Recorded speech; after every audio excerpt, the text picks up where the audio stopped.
Do you feel a shiver up your spine from fear? Yes, it's another story from the Nightshade diary. You know what that means. Check under the bed and make sure no one or nothing is there. Is the closet door securely shut? Then leave your disbelief behind. Amp up your imagination and hang on tight for another ride into terror and mystery. And like all good horror stories, just imagine it's a dark and stormy night. And remember, screaming like a little girl is permitted.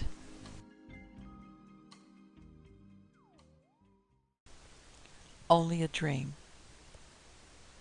by H. Rider Haggard. Footprints, footprints, the footprints of one dead. How ghastly they look as they fall before me. Up and down the long hall they go, and I follow them. Pit-pat they fall, those unearthly steps, and beneath them starts up that awful impress. I can see it grow upon the marble, a damp and dreadful thing. Tread them down, tread them out, follow after them with muddy shoes and cover them up. In vain. See how they rise through the mire? Who can tread out the footprints of the dead? And so on, up and down the dim vista of the past, following the sound of the dead feet that wander so restlessly, stamping upon the impress that will not be stamped out. Rave on, wild wind, eternal voice of human misery. Fall, dead footsteps, eternal echo of human memory. Stamp miry feet, stamp into forgetfulness that which will not be forgotten. And so on to the end. Pretty ideas, these, for a man about to be married, especially when they float into his brain at night, like ominous clouds into a summer sky, and he is going to be married tomorrow. There is no mistake about it. The wedding, I mean. To be plain and matter of fact, why there stand the presents, or some of them, and very handsome presents they are, ranged in solemn rows upon the long table. It is a remarkable thing to observe, when one is about to make a really satisfactory marriage, how scores of unsuspected or forgotten friends crop up and send little tokens of their esteem. It was very different when I married my first wife, I remember, but then that marriage was not satisfactory. Just a love match, no more. There they stand in solemn rows, as I have said, and inspire me with beautiful thoughts about the innate kindness of human nature, especially the human nature of our distant cousins. It is possible to grow almost poetical over a silver teapot when one is going to be married tomorrow. On how many future mornings shall I be confronted with that teapot? Probably for all my life. And on the other side of the teapot will be the cream jug, and the electro-plated urn will hiss away behind them both. Also, the chaste sugar basin will be in front, full of sugar, and behind everything will be my second wife. My dear, she will say, will you have another cup of tea? And probably I shall have another cup. Well, it is very curious to notice what ideas will come into a man's head sometimes. Sometimes something waves a magic wand over his being, and from the recesses of his soul dim things arise and walk. At unexpected moments they come, and he grows aware of the issues of his mysterious life, and his heart shakes and shivers like a lightning-shattered tree. In that drear light, all earthly things seem far, and all unseen things draw near and take shape and awe him, and he knows not what is true and what is false.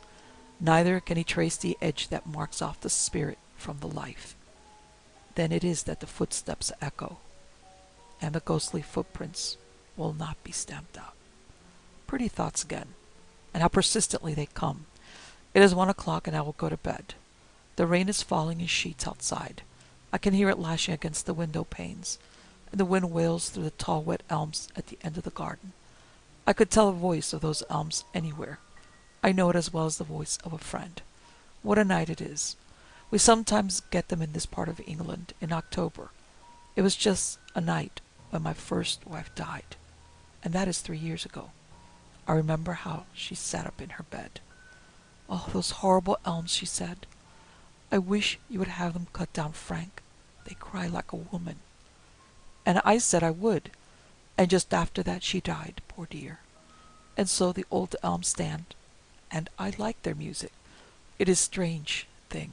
I was half broken-hearted, for I loved her dearly, and she loved me with all her life and strength, and now I am going to be married again.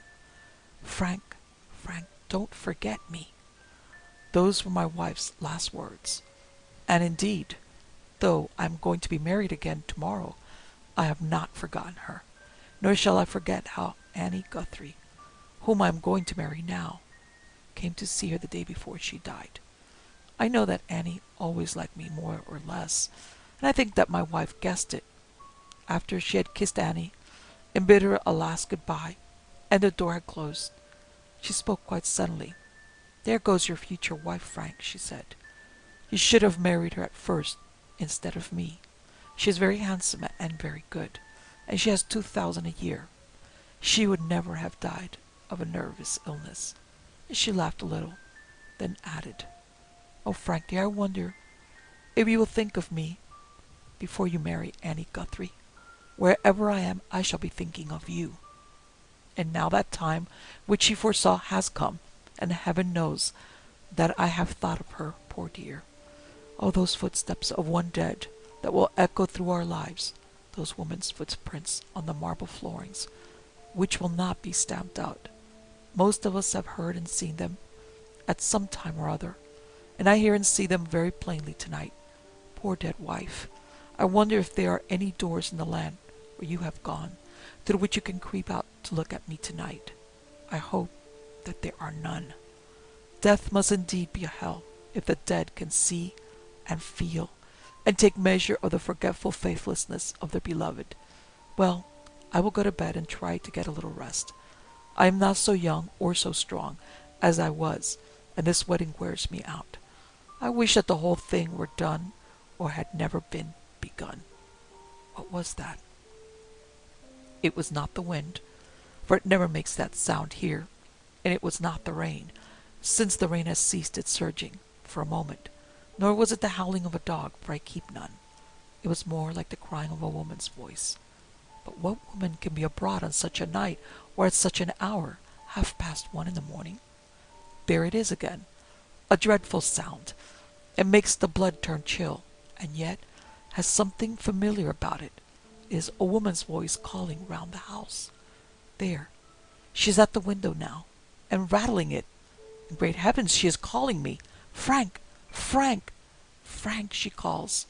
I strive to stir and unshutter that window, but before I can get there, she is knocking and calling at another. Gone again with her dreadful wail of "Frank! Frank!" Now I hear at the front door, and half mad with a horrible fear, I run down the long, dark hall and unbar it. There is nothing there, nothing but the wild rush of the wind and the drip of the rain from the portico. But I can hear the wailing voice going round the house, past the patch of shrubbery. I close the door and listen. There, she has got through the little yard and is at the back door now. Whoever it is, she must know the way about the house. Along the hall I go again, through a swing door, through the servants' hall, stumbling down some steps into the kitchen, where the embers of the fire are still alive in the grate, diffusing a little warmth and light into the dense gloom. Whoever it is at the door is knocking now, with her clenched hand against the hard wood, and it is wonderful, though she knocks so low, how the sound echoes through the empty kitchens. There I stood and hesitated, trembling in every limb. I dared not open the door. No words of mine can convey the sense of utter desolation that overpowered me. I felt as though I were the only living man in the whole world. "Frank! Frank!" cried the voice with a dreadful familiar ring in it. "Open the door. I am so cold. I have so little time." My heart stood still, and yet my hands were constrained to obey. Slowly, slowly, I lifted the latch and unbarred the door, and as I did so, a great rush of air snatched it from my hands and swept it wide. The black clouds had broken a little overhead, and there was a patch of blue rain-washed sky, and with just a star or two glimmering in it fitfully. For a moment I could only see this bit of sky, but by degrees I made out the accustomed outlines of the great trees swinging furiously against it, and the rigid line of the coping of the garden wall beneath them. Then a whirling leaf hit me smartly on the face, and instinctively I dropped my eyes onto something that as yet I could not distinguish, something small and black and wet. "What are you?" I gasped. Somehow I seemed to feel that it was not a person. I could not say, "Who are you?" "Don't you know me?" wailed the voice, with a far-off familiar ring about it. "And I mayn't come in and show myself. I haven't the time. You were so long opening the door, Frank, and I am so cold. Oh, so bitterly cold. Look there. The moon is coming out, and you will be able to see me. I suppose that you long to see me, as I have longed to see you." As the figure spoke, or rather wailed, a moonbeam struggled through the watery air and fell on it. It was short and shrunken. The figure of a tiny woman also was dressed in black and wore a black covering over the whole head, shrouding it after the fashion of a bridal veil. From every part of this veil and dress the water fell in heavy drops. The figure bore a small basket on her left arm, and her hand, such a poor thin little hand, gleamed white in the moonlight. I noticed that on the third finger was a red line, showing that a wedding ring had once been there. The other hand was stretched towards me, as though in entreaty. All this I saw in an instant, as it were, and I saw it. Horror seemed to grip me by the throat, as though it were a living thing, for as the voice had been familiar, so was the form familiar, though the churchyard had received it long years ago. I could not speak. I could not even move. "Oh, don't you know me yet?" wailed the voice. "And I have come from so far to see you, and I cannot stop. Look, look." And she began to pluck feverishly with her poor thin hand at the black veil that enshrouded her. At last it came off, and as in a dream I saw what in a dim frozen way I had expected to see, the white face and pale yellow hair of my dead wife. Unable to speak or to stir, I gazed and gazed. There was no mistake about it. It was she, I, even as I had last seen her, white with the whiteness of death, with purple circles around her eyes, in the grave cloth yet beneath her chin. Only her eyes were wide open and fixed upon my face, and a lock of the soft yellow hair had broken loose, and the wind tossed it. "You know me now, Frank, don't you, Frank? It has been so hard to come to see you, and so cold. But you are going to be married tomorrow, Frank, and I promised, oh, a long time ago, to think of you when you were going to be married, wherever I was, and I have kept my promise, and I have come from whence I am, and brought a present with me. It was bitter to die so young. I was so young to die and leave you, but I had to go. Take it, take it, be quick. I cannot stay any longer. I could not give you my life, Frank. So I have brought you my death. Take it." The figure thrust the basket into my hand, and as it did so the rain came up again, and began to obscure the moonlight. "I must go, I must go," went on the dreadful familiar voice in a cry of despair. "Oh, why were you so long opening the door? I wanted to talk to you before you married Annie, and now I shall never see you again, never, never, never. I have lost you forever, ever, ever." As the last wailing notes died away, the wind came down with a rush and a whirl and the sweep of 1,000 wings, and threw me back into the house, bringing the door to with a crash after me. I staggered into the kitchen, the basket in my hand, and set it on the table. Just then some embers of the fire fell in, and a faint little flame rose and glimmered on the bright dishes on the dresser, even revealing a tin candlestick with a box of matches lying by it. I was well nigh mad with the darkness and fear, and seizing the matches, I struck one and held it to the candle. Presently it caught, and I glanced around the room. It was just as usual, just as the servants had left it, and above the mantelpiece the 8-day clock ticked away solemnly. While I looked at it, it struck 2, and in a dim fashion I was thankful for its friendly sound. Then I looked at the basket. It was very fine white plated work, with black bands running up, and a checkered black and white handle. I knew it well. I have never seen another like it. I bought it years ago at Madeira, and gave it to my poor wife. Ultimately, it was washed overboard in a gale in the Irish Channel. I remembered that it was full of newspapers and library books, and I had to pay for them. Many and many is the time that I have seen that identical basket standing there on that very kitchen table, where my dear wife always used to put flowers in, and the shortest cut from the part of the garden where her roses grew was through the kitchen. She used to gather the flowers, and then come in and place her basket on the table, just where it stood now, and order the dinner. All this passed through my mind in a few seconds, as I stood there with a candle in my hand, feeling indeed half dead, and yet with my mind painfully alive. I began to wonder if I had gone asleep, and was a victim of a nightmare. No such thing. I wish it had only been a nightmare. A mouse ran out along the dresser and jumped on the floor, making quite a crash in the silence. What was in the basket?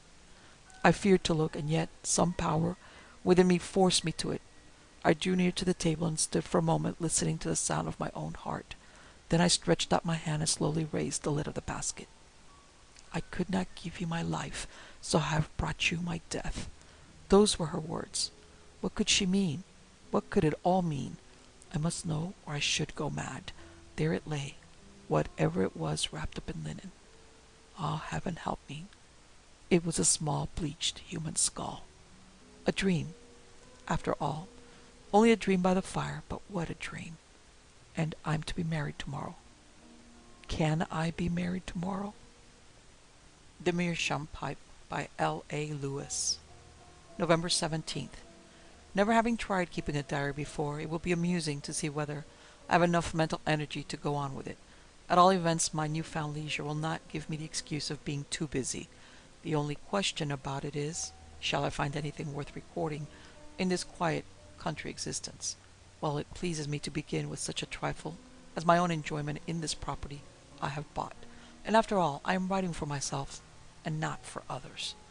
My ability to retire and settle down at the early age of 40 is a cause of gratitude to the gods of chance, who gave me such rapid commercial success in the slump years when so many others were feeling the pinch. I just happened to strike the right propositions all the time, and now I can play the squire in my new domain and look forward to the idyllic life which next summer will bring fishing and pottering about these beautiful, unspoiled backwaters. Not that I despise the country and its pursuits in winter, being country bred, particularly in this fine old house. I shall find all the entertainment I need for the long evenings, sorting through the books and all the lumber with which it is stocked, and by next winter I hope to have made friends who will come round for billiards or cards. Perhaps I may marry again, for Haronet should possess a hostess, but I fear I could never bring to another union the zeal of my first romantic attachment, so quickly ended in one of the London air raids. I feel myself lucky to have got Haronet at such a bargain price, and suppose it would have cost me a good few thousand more, but for the bad name it derives from its former occupant. After standing empty, however, for so many years, the dilapidation was great, and I could see how the agents jumped at my offer. It is rather strange how a house can continue to bear an ill repute from the misdemeanors of a tenant, even years after his or her death, though no doubt this place holds very gruesome associations for many of the local residents.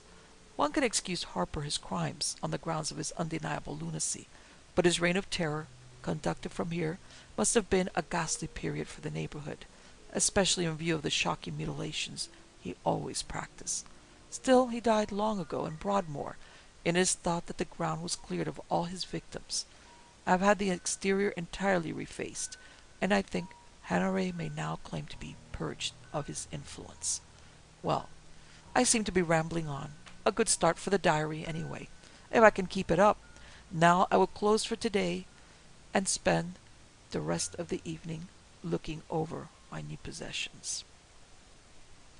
November 18th. A bright day for the time of year, crisp and frosty.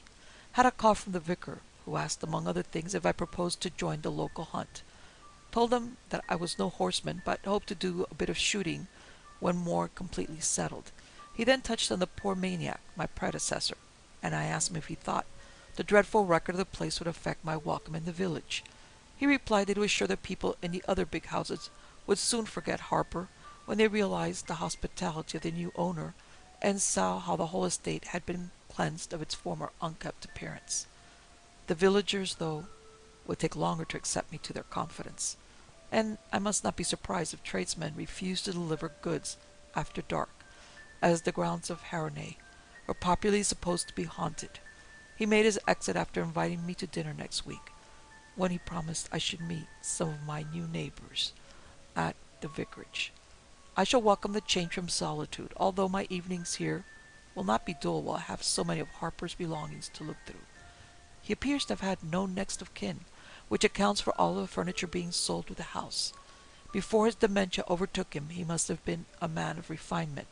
His library is a book lover's paradise, and his personal knickknacks and ornaments mostly of quite intrinsic value. While rummaging in the drawers of the study desk last night, I found a remarkably fine meerschaum pipe, which he must have smoked for many years, to judge by the degree of coloration of the bowl. It has an amber mouthpiece set in gold, and is, in fact, quite an ornament. I intend to clean it up and give it a place of honor on the mantel-shelf. My man can polish it when he starts on the china, as an ex-army batman polishing is a hobby with him. Incidentally, I must consider engaging a staff of servants now that I'm about to meet new people. Johnson can manage quite well in a flat, as he had done for so long during my city career, but we shall need more than occasional daily help if we are to entertain as I hope to be entertained. That's all for today. I shall consult the local registry, if any, in the morning. November 19th. An irritating setback today. Called on Miss Sims, the postmistress, who acts as domestic registrar, and she promised to send round some applicants for my household jobs. Left her thinking the matter as good as settled, and stayed at home till lunchtime, but nobody called. Now she has rung up to say that she can find no one suitable at the moment. On reflection, I thought her a bit evasive during the interview, and am inclined to suspect the cause is all this superstitious rubbish the vicar mentioned. Suppose I shall have to get servants from elsewhere, but it is very ridiculous. My alterations had given the place quite a modern appearance, and there is nothing sinister about the grounds at night. Evidently the local proletariat keep dwelling on the secret burials that used to take place, and imagination has done the rest. Spent the earlier part of the evening thinking things over and planning for the future. I must seriously consider taking another wife. She might solve the servant problem more readily, and a hostess is really essential for entertaining married guests. But I don't fancy the notion a bit. Mary's memory is still too fresh even after all these years. Perhaps a lady housekeeper? Jobson has made a splendid job of the meerschaum, which looks, as I said before, definitely ornamental. I have a great fancy for this class of pipe myself, though I have never achieved such superb color in any of my own. I am, in fact, tempted to sterilize the stem of this one and see how it tastes. It should prove a ripe smoke. It has never occurred to me before to smoke another man's pipe, much less that of a homicidal maniac. But I think washing the mouthpiece with Lysol and scouring the bowl stem with a hot wire should destroy any possible germs. November 20th. I carried out my intention before retiring last night, and so enjoyed my smoke, that I felt disinclined for writing up any more of this diary. With a load of my favorite tobacco and a good fire in the study, the time passed like lightning. Really speaking, I think I must have dozed, though the meerschaum was still burning well when I saw by the clock that it was well past my usual bedtime. Today, I feel rather unrested, though I was sleeping soundly when Jobson called me. Most likely I have spent too much time indoors lately, browsing among the relics of Harper's tenancy.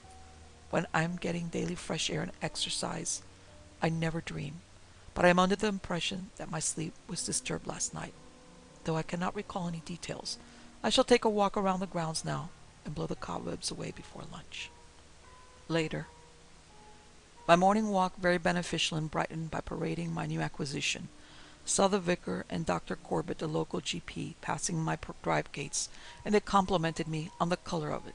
As it made no reference to Harper, I took it they did not recognize it as his, and I did not choose to enlighten them. My ramble took me to a strip of waste grounds enclosed by shrubbery, and a walk where I am told two of Harper's victims were buried. Their trunks, at least. It seemed an ideal spot for a murder, and I could almost enter into his distorted point of view, at least as far as the spice of secrecy was concerned. There must be a grim fascination in committing a crime that rouses the countryside and then watching the police go off on false scents. Harper went about his butchery for months without attracting the least suspicion. Evidently, he can have shown no outward symptom of insanity between the attacks, and must have exercised amazing caution in executing his horrible tasks. Yet his dementia was of an extreme kind, as was shown by the distorted artistry of his mutilations. Employed the afternoon and evening in a fruitless journey to the county town, 20 miles away, in search of domestics. Interviewed several candidates who happened to be at the registry office, but as soon as I mentioned my address they made various excuses not to accept service with me. The popular aversion to heredity is very widespread, it seems, and it looks as if I shall have to engage my staff in London. Most annoying. Found some newspaper cuttings in the course of my evening's exploring among Harper's belongings. They all related to his criminal career, and I could picture him gloating over the horror which his monstrous recreation was instilling in the public mind. Having been abroad at the time, I was not well up in the history of this butcher, and so took the trouble to read the cuttings through. Apparently, he was actuated by no personal motive, but from a general lust to kill, and his victims were invariably women. The most revolting feature of the murders was his habit of severing the head and limbs with a sharp hatchet and leaving them on the scene for identification, while carrying away the trunk for addition to a sort of museum which is supposed to have been kept in some room of the house. The subsequent interring seems only to have been effected when decomposition rendered it necessary, as the police deduced from the remains. November 21st. Another disturbed night, judging by this morning's lassitude, though again I have no clear recollection of my dreams beyond the feeling that they were of a distressing and even frightening nature. Also I am convinced that I did, for me, quite an unprecedented thing. I noticed earth stains on my feet when getting into my bath, and Jobson found more of them on the bed linen, from which it is clear that I must have walked in my sleep. I have always regarded this as a sign of mental unbalance, so told Jobson. I'd gone down to the garden, fancying I heard an intruder. He must have wondered why I did not wear my slippers, but he is too well trained to offer such criticism. I have never had a day's illness in my life, and I do not like the symptom of nerve trouble, especially as I spent most of yesterday out of doors. I shall spend today on the links and get my lunch at the clubhouse. Later. A splendid game of golf with a member to whom the secretary introduced me, and another round by myself in the afternoon. I should sleep well tonight. Meanwhile, sensation has risen in the village by the discovery of a dead body in Arningham Woods.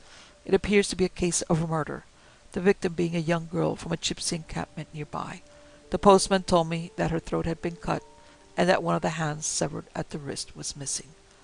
The last I take to be a piece of village gossip, originating in Harper's dismembering proclivities. I understand the affair is regarded as probably a crime of jealousy, and that the police are looking for a young basket-maker who left the camp this morning. Enough diary for today. Just half an hour's smoke, and I shall not want any rocking. November 22nd. Once more a shockingly restless night, this time caused by definite nightmares. Though I fell asleep at once, and do not remember awakening till Jobson brought my tea, I feel as if I had been on the tiles. Most of the time I seem to be pacing endless corridors and clambering up and down stairs burdened by some weighty object which I was trying to conceal. What it was I cannot remember, except that it seemed both precious and repulsive simultaneously, and that I was in a panic in case anyone find me with it. I examined my feet on rising for any traces of sleepwalking, but could find no such evidence. One thing, however, puzzled me, namely that I appeared to be wearing different pajamas from those which I had gone to bed with. Still, most of my sleeping suits resemble each other, being all black silk and varying only in the braiding, so I may have been mistaken. Somnambulism apart, though, if these exhausting dreams continue, I must ask Corbett for a tonic. It will be a good opportunity to mention the matter if I can persuade him to a round of golf this afternoon. Later. I was wrong, it would seem, to start this diary wondering if I should find enough to write about in so rural a spot. The murder of the gypsy girl has now been followed by the mysterious disappearance of a cottager's daughter. By a coincidence, she is one of the prospective maids I interviewed 2 days ago, and although in service in the county town, was spending the weekend here with her family. Apparently, she went out for a solitary walk late last evening, and she has not been seen since, nor has she returned to her employer's residence.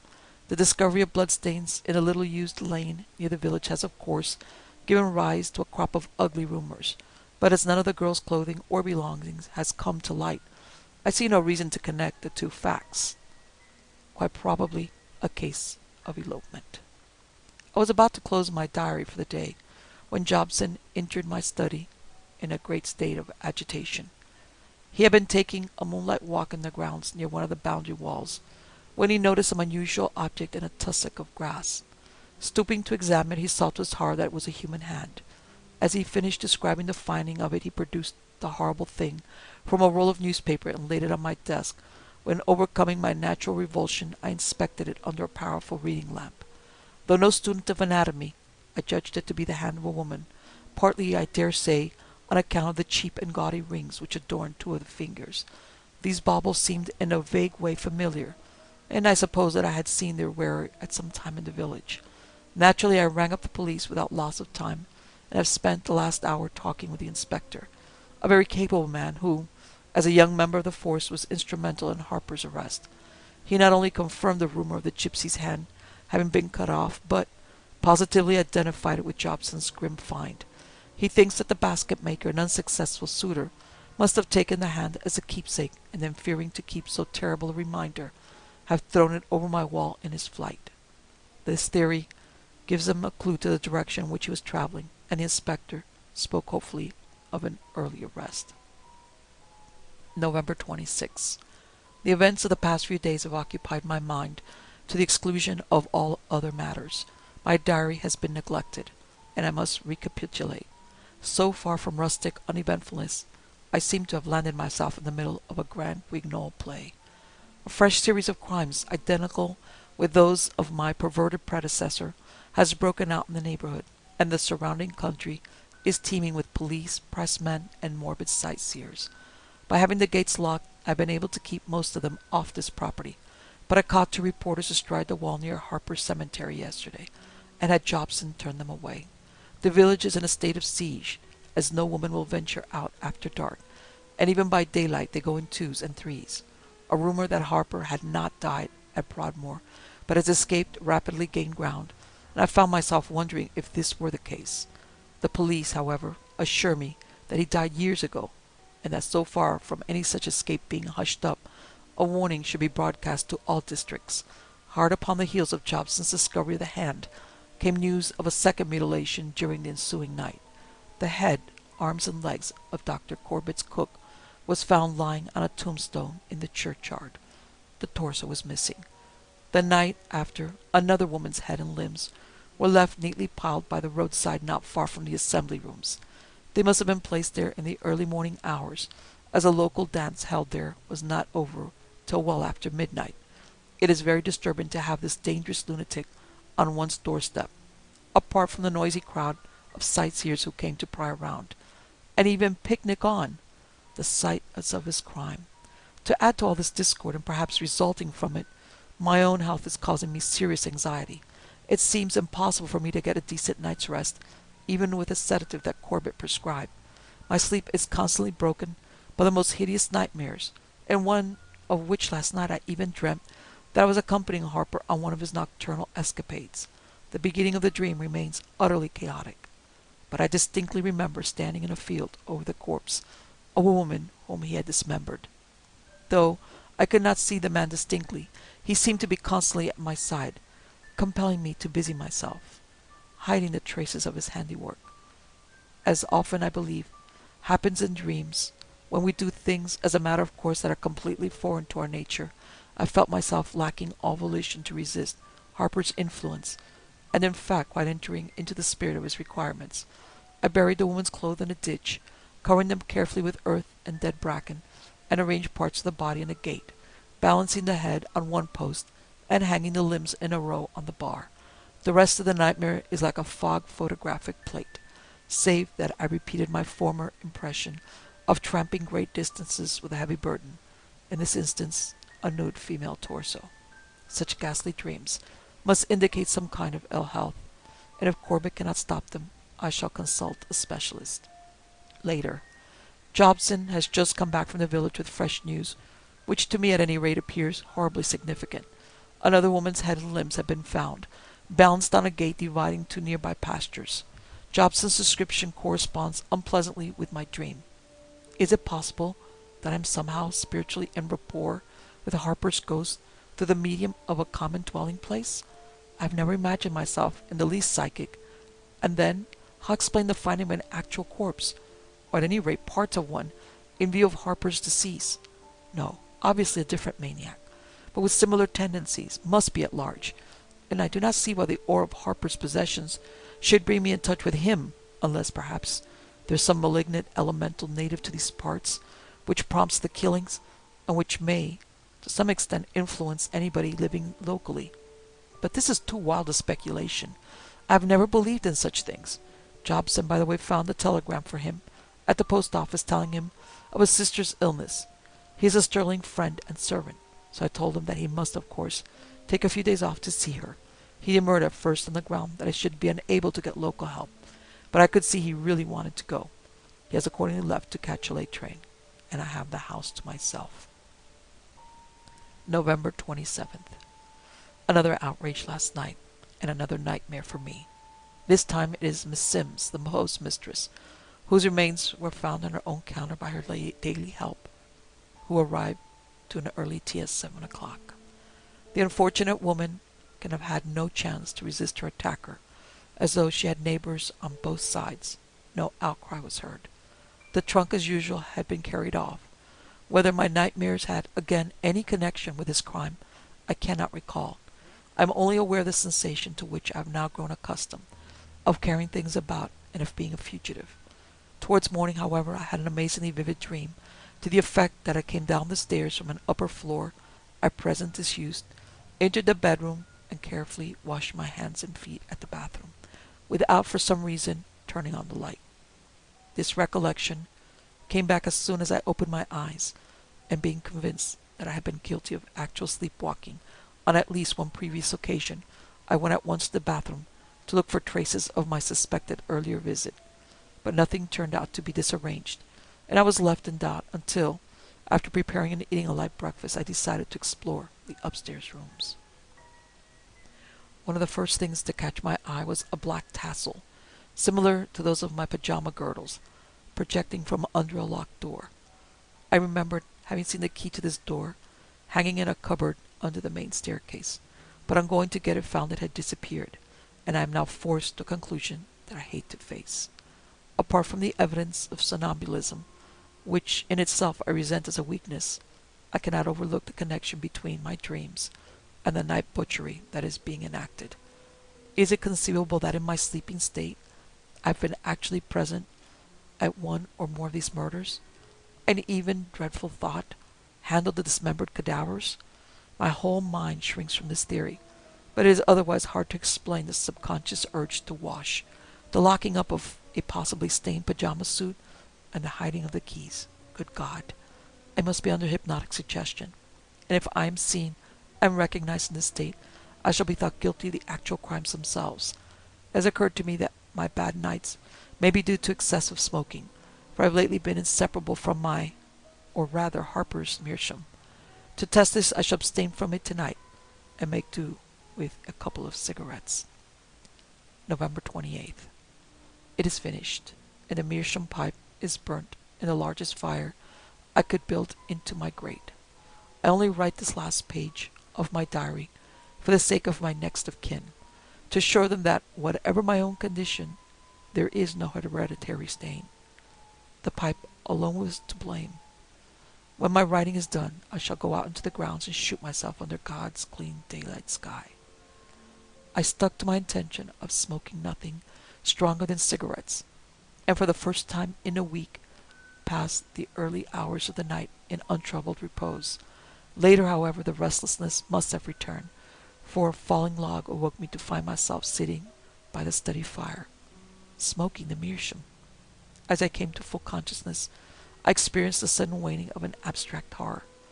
indefinable but intense. It passed so quickly, though, that within a few seconds I doubted its very existence. Everything seemed normal.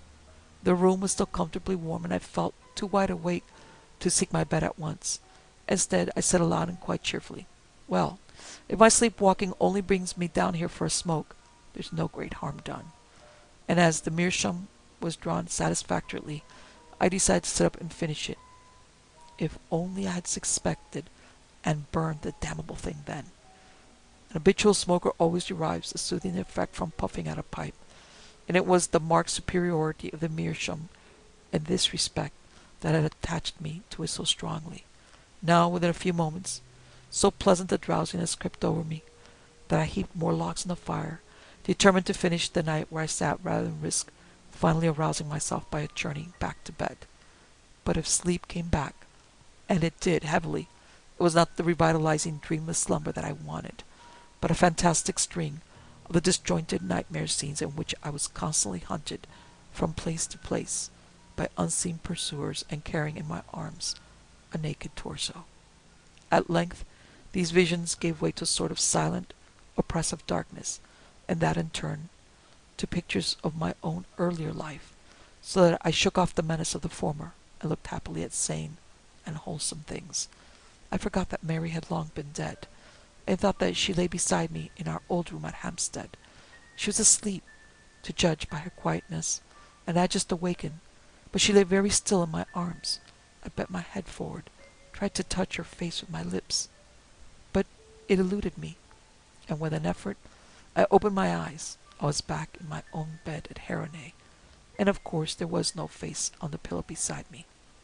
Yet I did indeed hold something in my arms down under the bedclothes, something that felt like the body of a woman, but was very cold and still. I slid my feet out of the bed sideways, without turning back the sheet.